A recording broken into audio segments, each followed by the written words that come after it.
Hello friends, Neo Toy Story here, and I'm doing a review of Joe the Cool Guy's ratcheting print-in-place screwdriver, and I printed this out of transparent PLA so I could hopefully see some of the inner workings because as stated, it's print-in-place, it's all one piece, everything is just together. There's no assembly required, which is a pretty cool innovation. First of all, how did I break it? Oh no, good. Okay, let's do a little demonstration. So these are 3.5 inch, or no, 2.5 inch wood screws, and this is one of my random pieces of redwood, a test block, and let me make sure I have the direction right here. So yeah, push when the switch is pushed forward, it ratchets in the forward direction, which is nice and intuitive. Now there's no pilot hole here. I'm just driving it directly into the wood and cross grain as well. So luckily these modern wood screws really make this pretty easy. As you can see, the ratchet mechanism is working pretty well. So far, no significant slips. And I'm going to hopefully drive this screw in. Let me see if I can zoom in. The full 2.5 inches. Okay, we got some slip happening. So that seems to be as far as I can go. Alright, now let's try unscrewing. So I'm going to pop it back. I don't know if I did permanent damage or not, but as you can imagine, this is a lot of torque on this device, and it's just PLA, so it's not like you would expect it to necessarily be able to handle this. I just want to be completely fair. It does kind of seem like I broke the one direction. Yeah, it's just turning loosely now. So, as I said, this is kind of like an extreme stress test, so don't expect it to survive. It's kind of impressive that it survived as long as it did. Now, as is common with most 3D prints, you never really know exactly what was going on in the mind of the designer, and I did have a few difficulties when I first took this off the print bed. I'm going to go over those now. See if I can get this driver bit out of here. It's just like incredibly tight. Okay, wow. The whole thing came apart, which is kind of interesting. We get to see the inner workings, which are normally not revealed. It looks like these are the actual ratcheting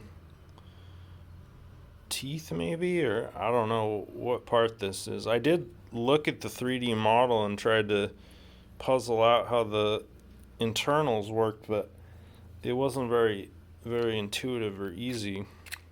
It's a pretty elegant and interesting solution that he came up with here. But anyway, the thing I was going to go over is, and this could be because I printed with supports, I'm not sure, but when I first took it off the print bed, there were these little projections sticking out on the inside of the hex port there that made it impossible to get a bit in. I actually had to hammer the bit in to get it to fit, in which case you can see it doesn't want to come out again.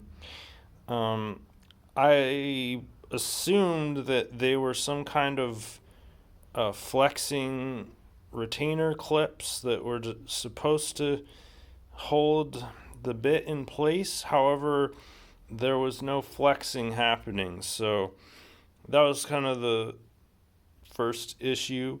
And the second issue was what a lot of other people talked about, was the switches were actually stuck when it first came off the print bed, and he said this in his video description. You need to like force them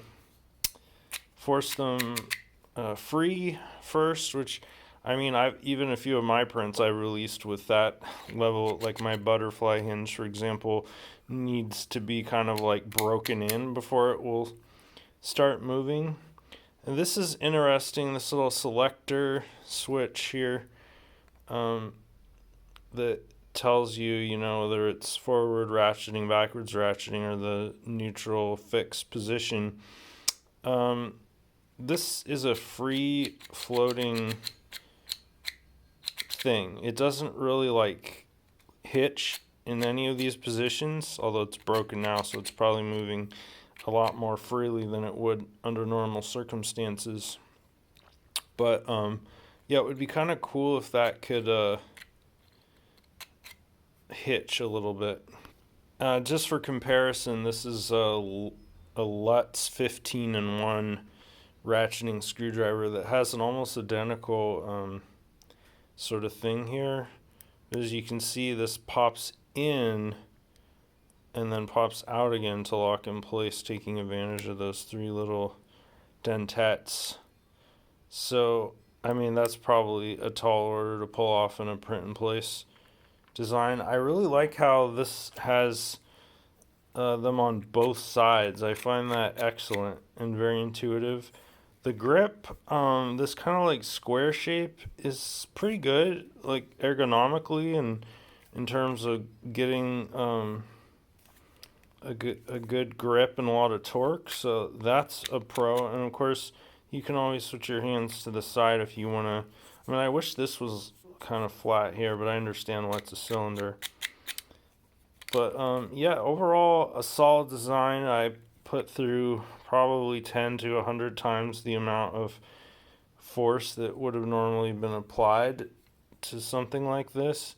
So I would say it passes the basic durability test. So yeah, maybe go to Joe the Cool Guy's printables page and print one of these out for yourself and see how it works for you. I'm pretty certain that there's support material inside this canister here that is what caused those bit retainer things to not function. So I'm not sure, but that's just my assumption, because otherwise it seems pretty well designed.